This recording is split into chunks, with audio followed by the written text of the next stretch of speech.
So I promised you guys a part 2 in my upscaling retro systems for streaming video. I don't think you all expected for it to be as big as it ended up being, because I'm me.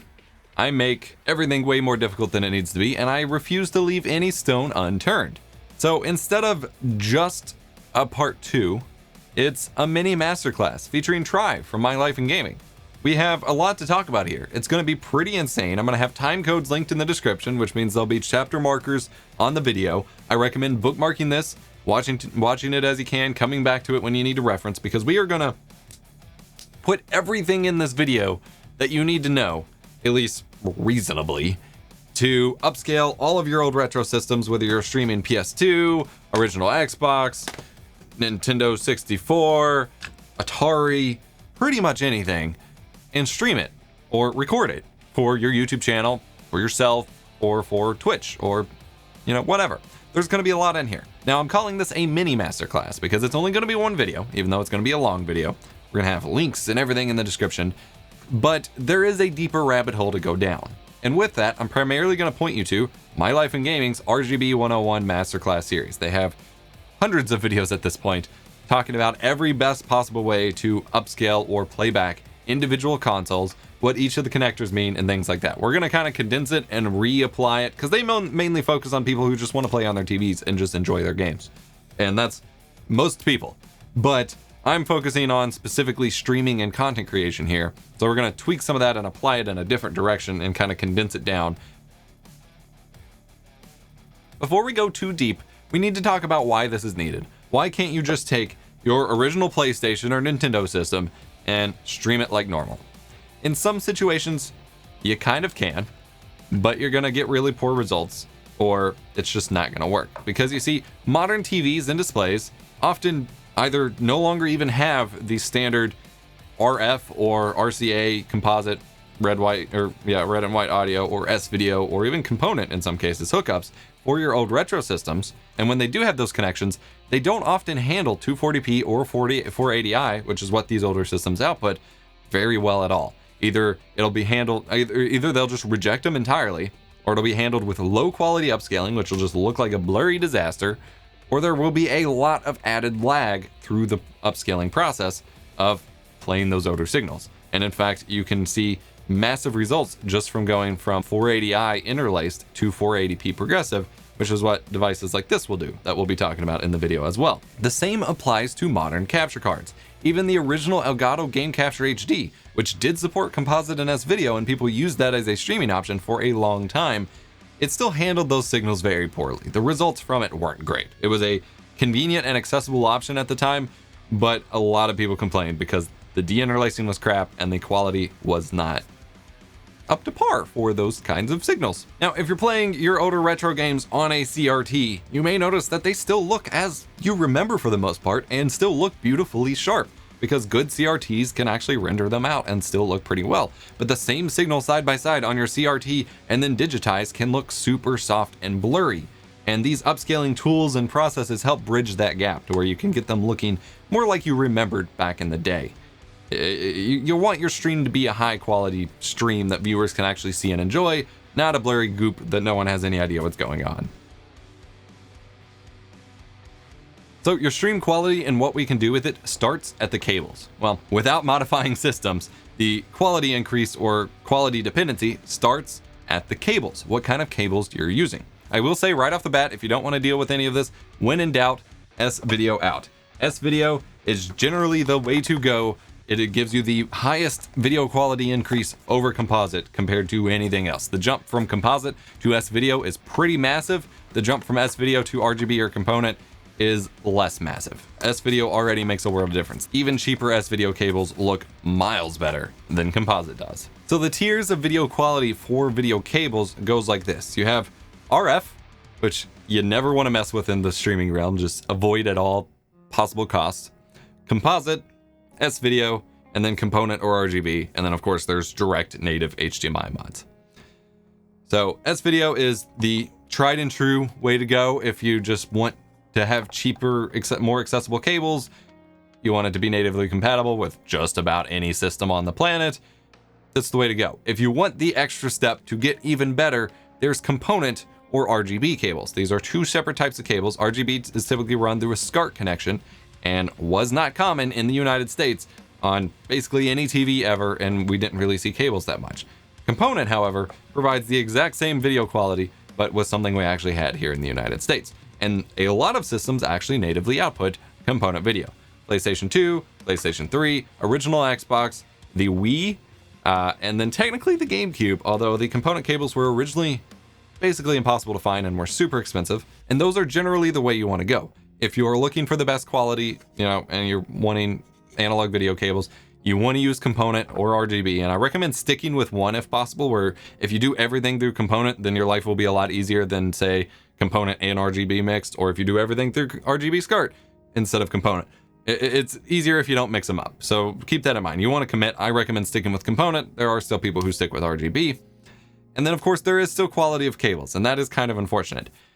Mostly it's fine. The Wii third-party cables mostly seem fine. The PS2 third-party cables mostly seem fine.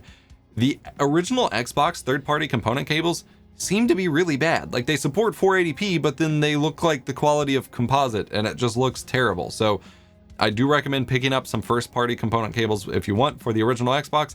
However, there is a new device out there which will take the component output of the original Xbox and give you a Wii component output jack, because Wii component cables are very easy to find, and you can get an upgraded model, which I'll talk about in a moment. So if you are struggling to find an original Xbox, first party HD kit for it for component cables, then I recommend getting the Xbox to Wii adapter. There is a specific company, however, that makes dedicated component cables for most systems that are fine-tuned in terms of voltages and resistance and all of that. They're, specifically engineered with the output signals of each individual console in mind, which is very important in cases like the PlayStation 2. And they work with systems that don't natively output component by transcoding the RGB signal, because the RGB and component signals are basically the same thing, just in two different formats. One is RGB, the other is YPBPR, and so you can actually completely lag-free transcode RGB to YPBPR component and use component cables and get the same identical result.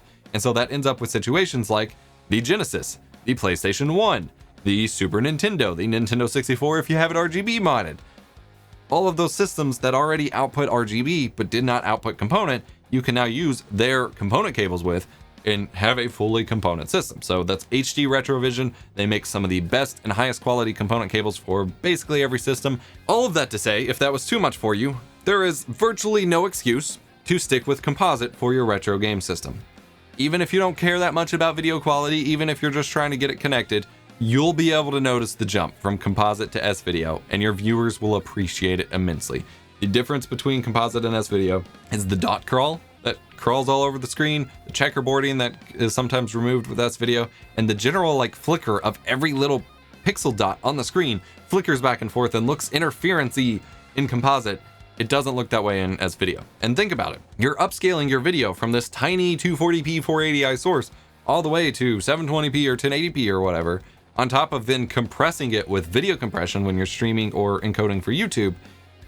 The more interference filled and messy your video signal is, the worse it's going to look after you go through all of that process. I wanted to take a brief break from the nerdy info to have a little bit of a real talk about this video. I originally shot this entire thing in August of 2020, and it quickly, between busyness with just the fall season and then we bought a house and moving, it was a bear to produce. And I realized quickly when the raw footage was over an hour and a half long that it was going to be just way too big of a project that I would have to cut down for the YouTube copy. And that's what I've done here. I've actually posted the full, just uncut version that has all the information and all the details over on my own streaming service called Nebula, and it's over an hour long. You guys get the kind of cut down version because that's what is more appropriate for YouTube. But if you haven't heard of Nebula, it's a site that my fellow YouTube creators and I have built together to make it so that we don't have to worry about things like watch time or audience retention or, how long a video should be for the platform or any of those weird algorithmic things. And it's ad-free and our videos are higher quality there. With that, it also features YouTube's top education creators such as Thomas Frank, Legal Eagle, Low Spec Gamer, and MKBHD.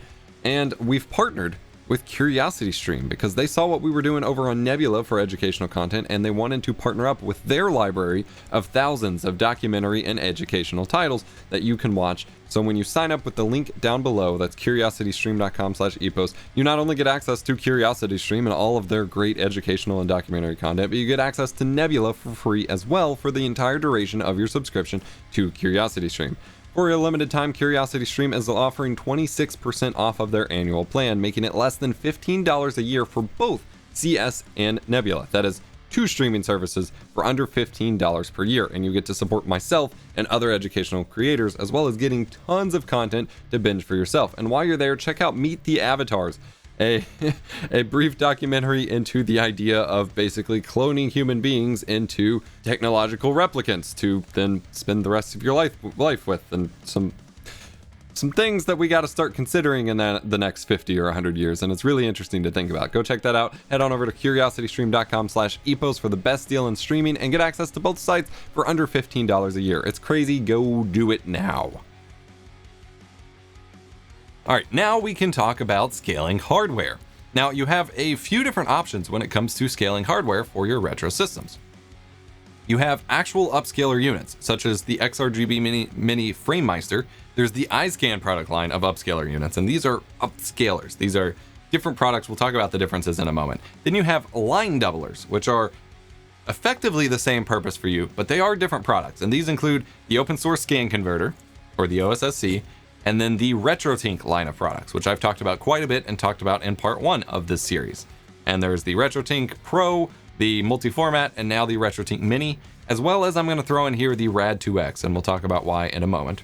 Then there's plug-and-play solutions that are individual per console basis, such as the Eon Super 64 for the Nintendo 64, the Eon GameCube HD Mark II for the GameCube, the Carby GCHD for the GameCube. Then you have pound HDMI cables. I consider those plug-and-play.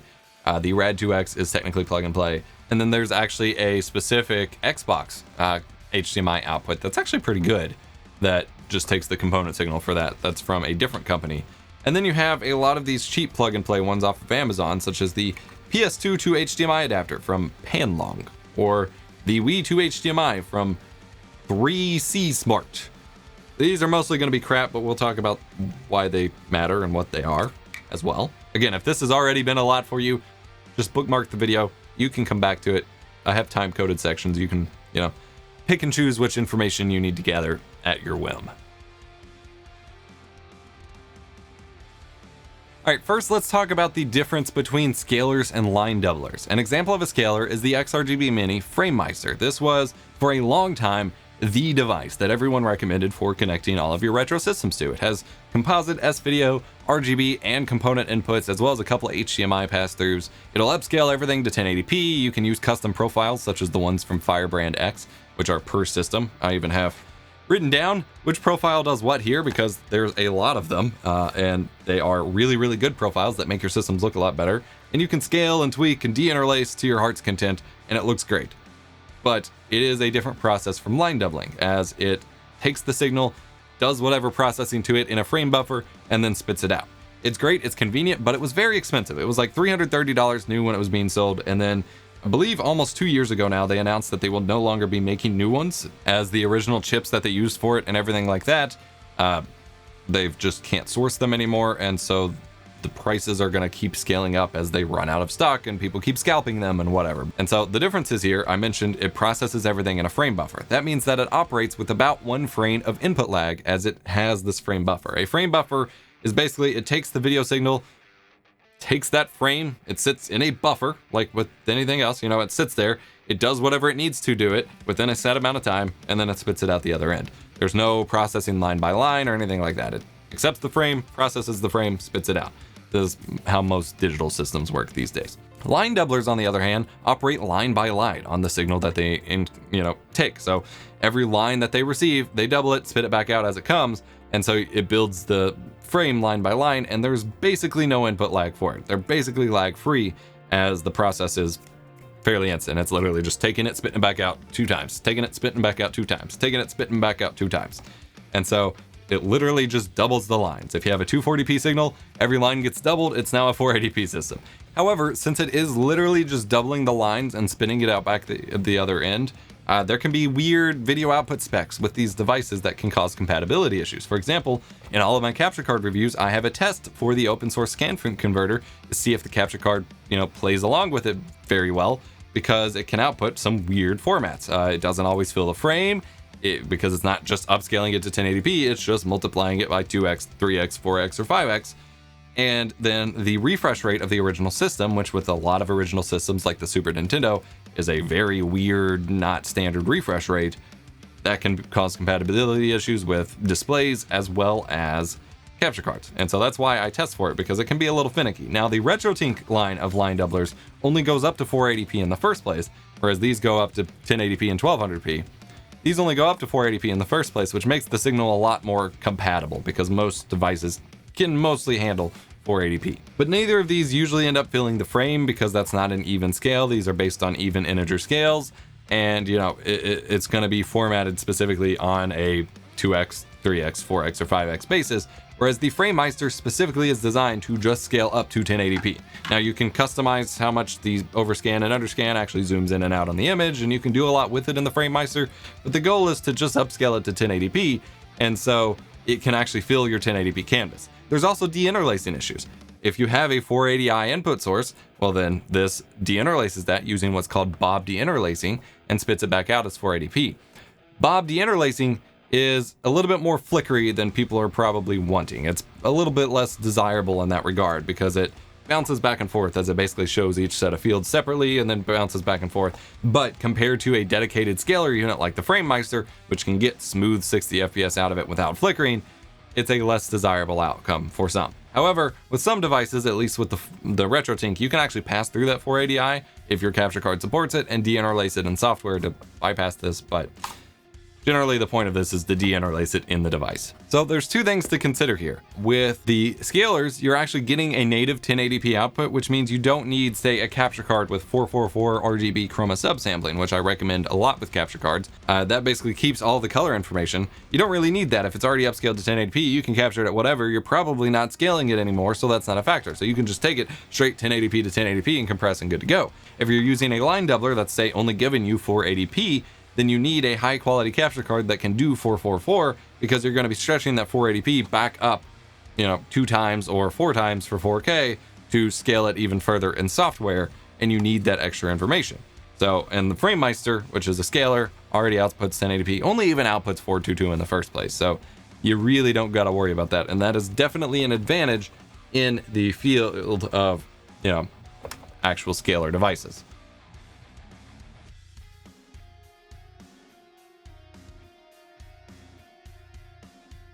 So next, let's talk about my favorite device to recommend, the RetroTINK 2X line of products. You actually have 3 available, and I want to talk about the different options and which one you should choose based on the situation you're going to be using, because it can be a little confusing, but it doesn't have to be, because there's kind of a default option as well. So the default option that pretty much anyone can go with is the RetroTINK 2X Mini.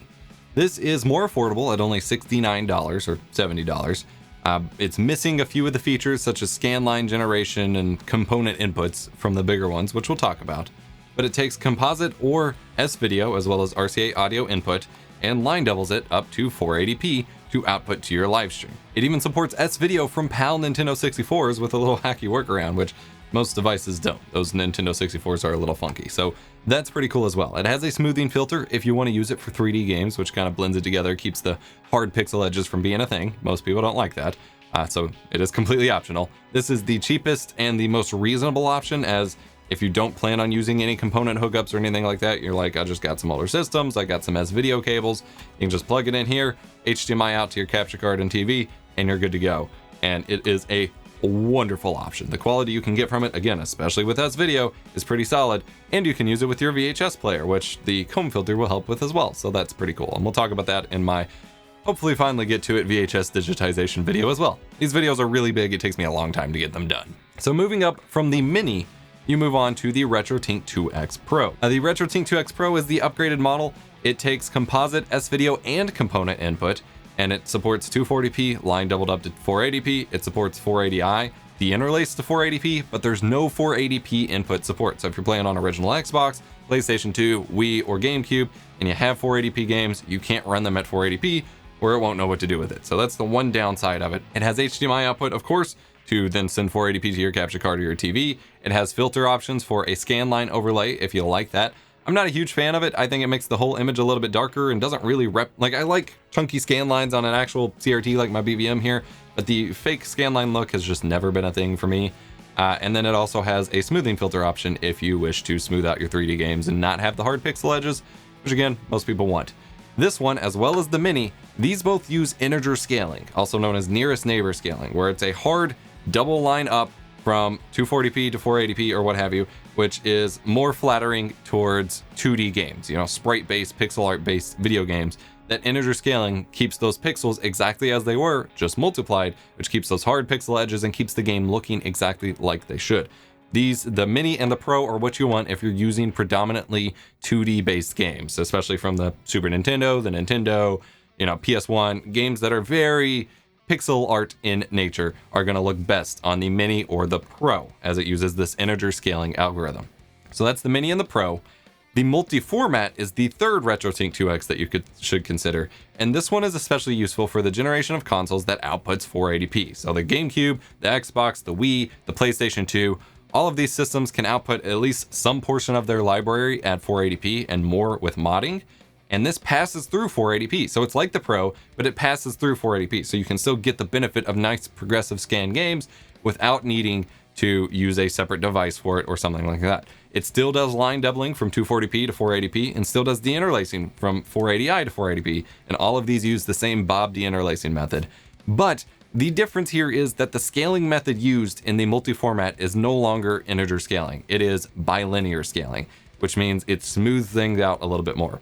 It looks better for 3D games. It makes 3D games look great because, they're not meant to have these hard pixel edges, and it makes them look more smoothed out in 3D, but it doesn't look quite as good for 2D and pixel art games because you're getting kind of blurring of the pixels and things like that. It doesn't represent them how you would expect them to see with the hard pixel edges blown up. But it does introduce the nice comb filter that's improved for composite video. So if you're using composite video for like specific sources or for a VCR, then the multi-format actually has an improved comb filter, which will make those look better than some of the other systems. So the multi-format is specifically great, again, for the PS2, the Xbox, and the GameCube, which is really nice. 480p is wonderful, avoids the obnoxious deinterlacing flicker. Of course, it requires component cables to get 480p out of systems. Cannot be done over composite and S-Video, but it is worth noting that not all games on these systems support 480p. So you're still going to be dealing with the deinterlacing for some games. For example, there's a whole PS2 wiki that shows which games can support 480p and which ones don't, because unlike the Xbox boxes, which indicate whether HDTV or EDTV 480p is supported, PlayStation 2 and GameCube games do not indicate this. So I'll have a link in the description for the PS2 wiki at least, which indicates it. However, there is a weird exception to this in that there are some games that just don't give you that option. Some games either prompt it whenever it knows you have component cables detected and are like, hey, do you want to try 480p? Some of them also support 16:9, like God of War 2 and God of War. But some games don't give you any indication. Sometimes they bury it in the menus. Sometimes you have to hold X and triangle while the game is booting, and then it'll prompt you. This is also the case for some GameCube games, by the way. So those are your direct RetroTINK options. I'm also going to mention here, which also gets mentioned under the plug-and-play solutions, because that's what it is, the Rad2X. So Rad2X is a collaboration project branched from the RetroTINK line of products that takes the RetroTINK concept and makes it easier to use for those who just have one or two consoles they want to hook up and they want individual dongles per console. Because the difference here is the Rad2X units, be it they plug into your PlayStation or your Nintendo 64 or what have you, plug directly into your system and just have an HDMI output. There's no ability to use it on multiple systems at a time. Whereas something like the Mini, the Pro, or the multi-format, you can hook up to a Switch or a splitter or whatever and use with all of your systems at once pretty much. The Rad2X is a plug-and-play per product setup. But otherwise, it's pretty much the exact same product. It does integer scaling, 480p line doubling, and is built off of the same RetroTINK classic original design as all of the RetroTINK products have stemmed from.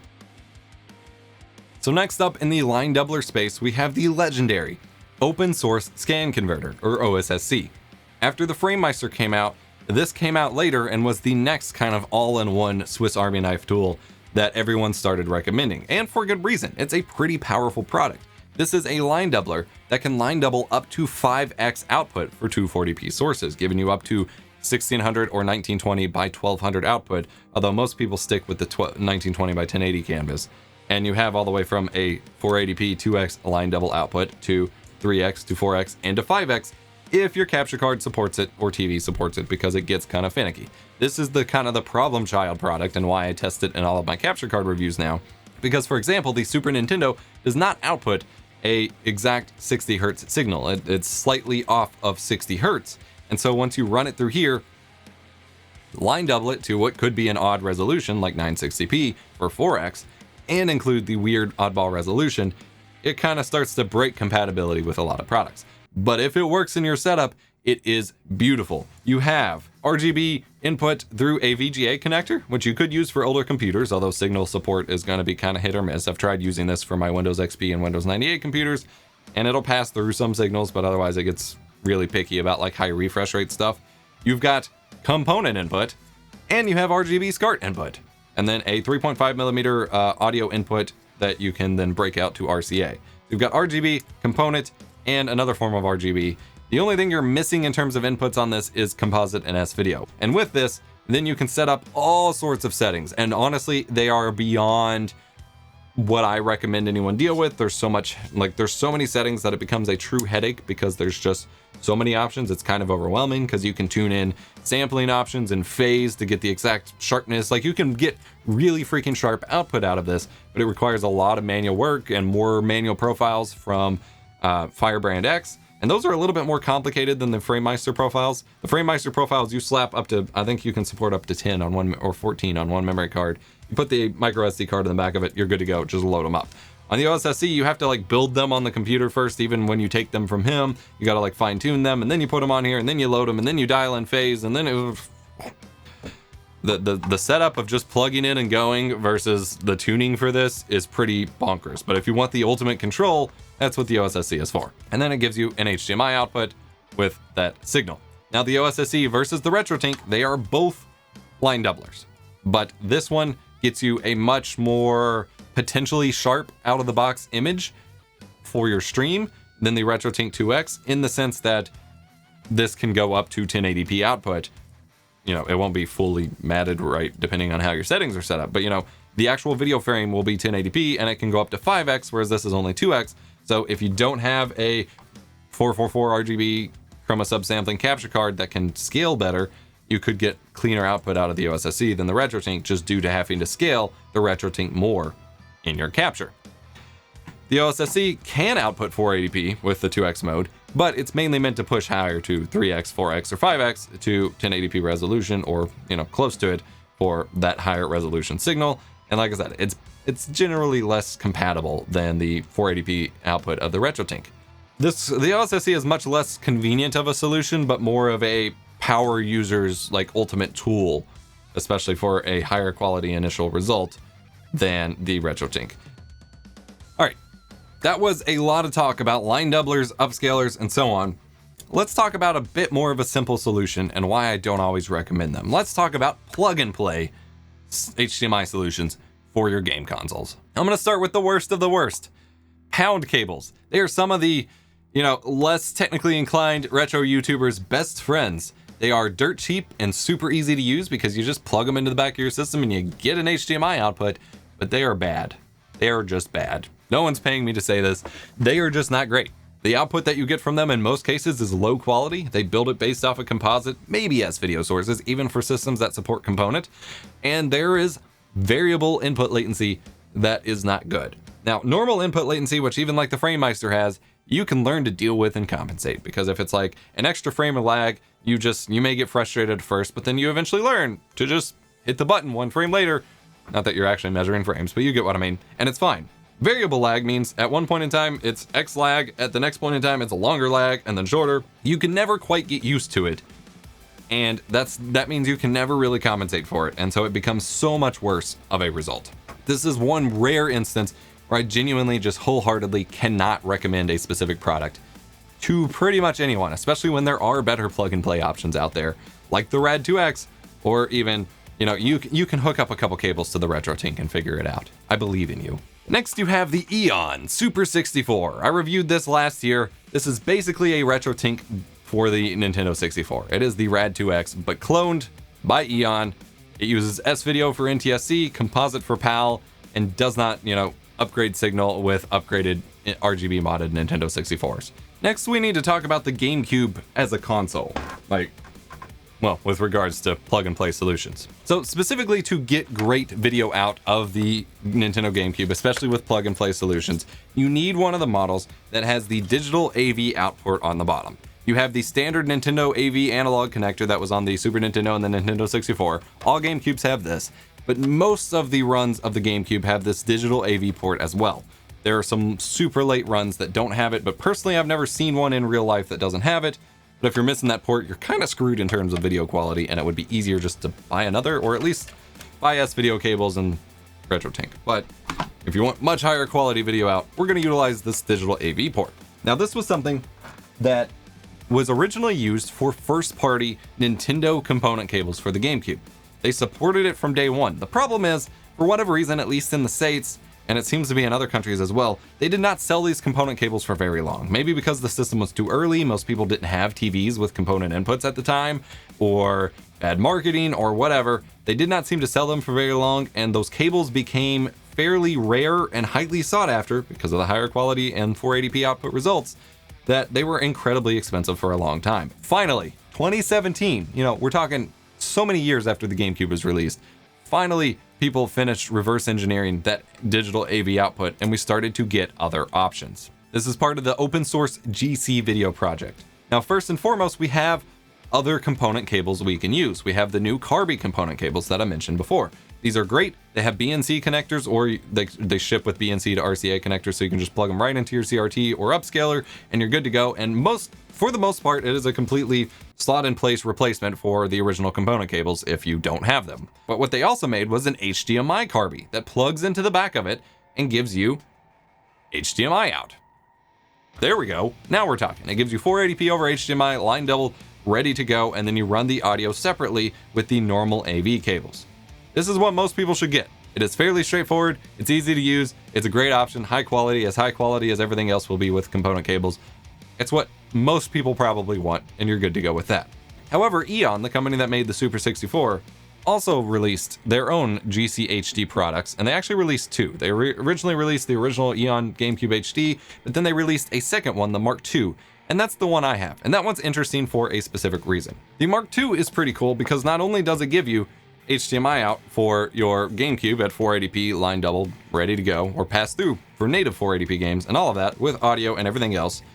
You also have a couple extra outputs. You have a 3.5mm or Toslink breakout for digital or for audio coming out of this as well to run to a separate audio system. You also have a Wii component cable output here as well, which means that you can connect this, and this is dual output capable. So that means you can connect this, run HDMI to your capture card or modern TV for capturing and streaming, and then you can run using Wii component cables, which are much easier to find, and you can use HD Retrovision ones as well, and run those out to your CRT for more analog play, completely lag-free, which means like for Smash players or something, you could play on your CRT, have completely lag-free video for playing Smash, and then still have a native clean digital output that you're running to your capture card for your live stream. Really freaking cool. The Mark II also has a button to let you add scan lines to the output as well, which I don't really see the point of, especially for 480p games. What's handy here is that it will output 480p 60 regardless of what game the game is sending, be it interlaced or progressive, but it maybe doesn't handle deinterlacing as well as you might prefer. What's cool though is that with Swiss, the homebrew software for Nintendo GameCube, you can force most games to actually deinterlace in the GameCube and output 480p, and then it doesn't have to do the deinterlacing on the on the pass-through. So you're good to go there. So that's pretty cool, and the results are basically identical to the component cables. There's one other plug-and-play solution available that I've been trying to get my hands on for a while but haven't been able to, and that is the Chimeric Systems HDMI video adapter for the original Xbox. This plugs into the component output of the original Xbox and gives you HDMI. The cool thing about component video is that the video signal is HDMI is backwards compatible with it. You can send component video over HDMI. So that means unless you're doing some weird scaling inside of it, component video to HDMI or HDMI to component video is a lag-free transfer process. So this just converts the component video over to an HDMI signal, be it at 480p, 720p, whatever your Xbox is set to output, and you're good to go. And again, I would be remiss if I didn't mention again, the Rad2X is a plug-and-play solution, and they look great, and is basically the RetroTINK, and is what most people should be doing if you're looking for plug-and-play solutions, IMO. Unless specifically you're on the Xbox where you want that extra 720p support. Now, you have crappy plug-and-play adapters as well, such as the PS2 HDMI adapters on Amazon, which I've actually covered in the past, as well as these Wii HDMI adapters. And for the most part, these are using S-Video or composite instead of component, and the results you get from it, while deinterlaced, potentially less flickery than the RetroTINKs or what have you, it's super soft, it's super blurry, sometimes it's stretched out. These are convenient, but you can see for yourself, IMO, the video quality results do not match what you're getting from everything else. I'm not sure I can recommend it. All right, so you've got your signal digitized, it's coming into your computer and your capture card, and you're good to go. You've got yourself a nice capture card. What do you do with it from there? Now, I've already released in part 1 a video that tells you about my favorite scaling algorithm within OBS Studio, which is area, and why that matters for upscaling your video. Definitely go watch that if you haven't seen it already. But there's a lot to do with aspect ratios and overall, like how you should approach how the video looks in your stream that I honestly don't have a ton of experience with, since I don't stream those games as often as I do, say, PC games. And for that, I wanted to make sure we had, information from the people who did it the most. So I've got Tri from My Life in Gaming here, who's going to tell you his experience as streaming retro games for years now with OBS Studio. When capturing output from classic consoles for My Life in Gaming, I usually try to present a realistic view of what the output from any given upscaler device might look like when playing on your TV at home. Now, I know some of our friends like Bob from RetroRGB are big into capturing uncompressed footage at a game's native resolution, and then using editing tools to resize it after the fact. And that pixel-perfect capture process can be an excellent goal in certain scenarios, but for our show, since we're often trying to convey the capabilities of various devices in terms of how they look for play more so than capture, it makes the most sense to capture the scaled output. Now, one thing that I think is important to address is that pre-HD consoles, with the exception of the relatively few games for PS2, Xbox, GameCube that support proper widescreen modes, and the Wii, most Wii games are widescreen, but otherwise, games should be represented with a 4:3 aspect ratio. No matter whether a game's horizontal resolution is 256, 320, 512, or something else, nearly all console games were designed for NTSC CRTs with a 4:3 aspect ratio, which means that depending on the resolution the console outputs, the pixels are either wider than they are tall or skinnier than they are tall, almost never square. So my philosophy is that game capture should err on the side of respecting the 4:3 aspect ratio. This means that I do not use optimized sampler profiles on the open source scan converter, not only because they can be a lot of work and vary from console to console, but also because perfectly sharp pixel edges would result in the aspect ratio being slightly off. I recommend the average user go with the generic 4:3 setting on the OSSC, which still gives the impression of very sharp pixels with just a touch of horizontal interpolation, and that's just the way I like it. I prefer to use OBS for recording because it allows me to set my desired canvas size, which is 1280 by 960 for the vast majority of my recordings, and here's why. The open source scan converter has multiple modes for various input signals that result in 960p output. 4x 240p, 4x 480i, and 2x 480p are all 960p. 1280 by 960 is a perfect 4:3 aspect ratio, which means I can manually resize the capture input within the canvas if for any reason the capture card interprets it improperly. For example, while my particular capture card displays 240p 4x from the OSSC perfectly within the frame without any need for adjustments, 480p 2x appears slightly too wide. The set canvas size lets you easily see any anomalies like this. You can hold shift to unconstrain the proportions and correct it before recording. I like to manage this by making separate scenes where the capture card source is already sized for different signals. This way I don't have to make adjustments every time I record a different signal. And actually, I like to use the 1280 by 960 canvas even when recording a RetroTINK device or the Framemeister.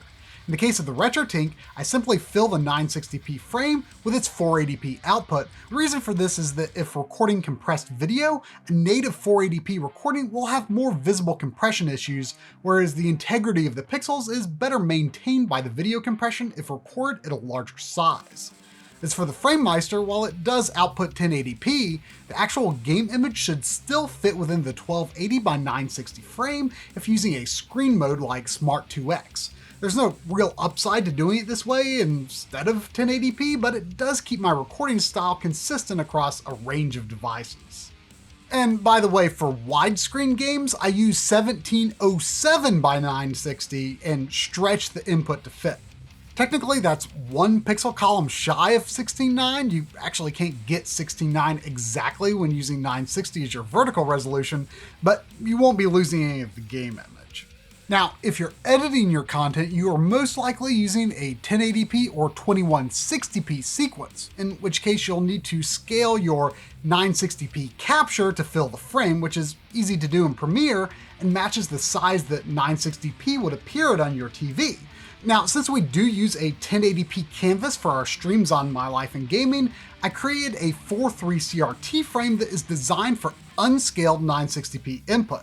This means that 240p games should not need to be resized at all for the stream, but 480p games will need a manual horizontal squishing.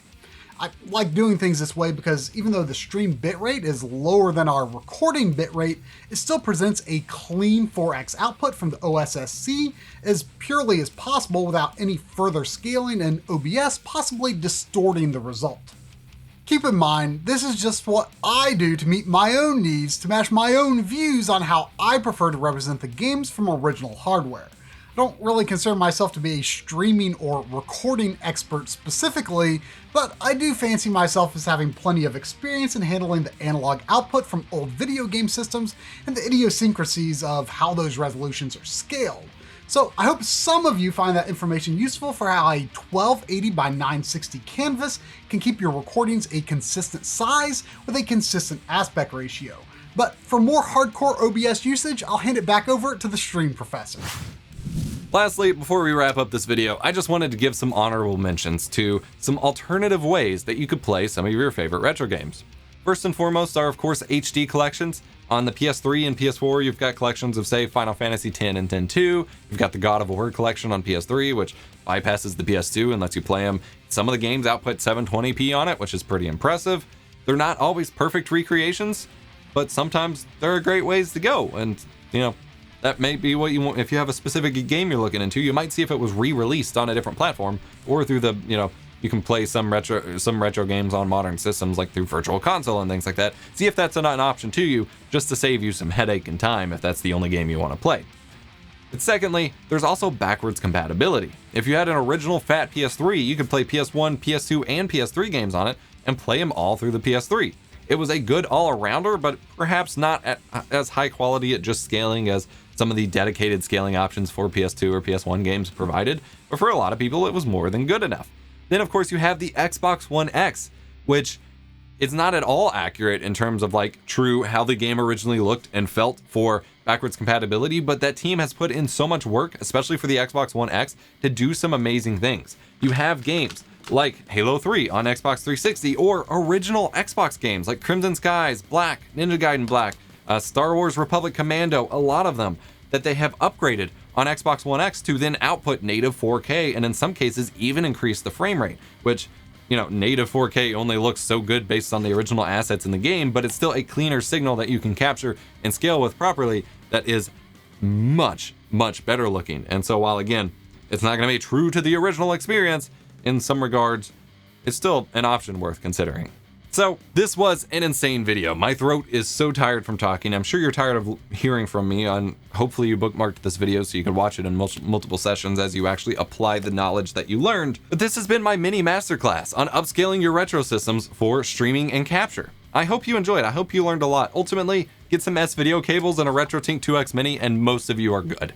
Like if you take anything away from that, go buy a RetroTINK 2X Mini now. Make sure he can never keep them in stock because you just bought them all. Get yourself some S-Video cables for your console of your choice, and for the most part, you're good. With the nuance involved, there's a lot more you can learn and apply as well, and I hope you took anything away from this. And I think in future videos, again, we're going to cover the HDMI mods. We're going to cover some more of the FPGA versus clone consoles, and check out all my capture card reviews if you're interested in, learning how they support your retro game formats and things like that. I do hope you enjoyed the video. If you did, hit the like button, share it with a friend who wants to learn about playing their old video games. Hopefully this can help them out. Share this series with them. It would mean a lot to me. Hit the like button, subscribe for more tech education and stream guides. I'm your stream professor, EposVox, and join our Discord server where you can chat about retro games, scaling them up, streaming, and all of that. Get lots of tips and even free stream resources, including my whole Analog Vibes stream pack as well. Link in the description, eposvox.gg/discord. Thank you so much. I'll see you next time. I need a big old glass of water now.